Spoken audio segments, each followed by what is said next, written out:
Hello लोगोफोर, बेलासिनि हामलायनाय बयखौबो आंनि बे गोसो गोरबोनिजों नोंथांमोनखौ आङो बावहरनाय जाबाय आरोना। गोजोन्थों। मा खालामगोन मा मागोन एकदम गोदाव सोरावथार रायजोफोर। फेसबुक पेजआबो माथो जेबो जानो थांला। कपिराइटल' फैसै दाना। कपिराइट मोनसेबो गान हगारजाला।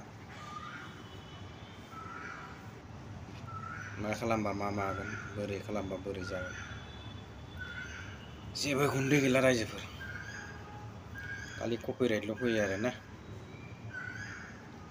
बेनि थाखाय सिरि सिरि हारसिंनो गान खनना बबाफोर बादि गानखौ हगारलाबाय थांनांसिगोन बादि नोंथां। गावनो खननाय गावनो हगारनाय आरो होमबासो जासिगोन खोमा। बायदिसिना ब्लगफोर लाबनोबो दा आरो मा बुंनो।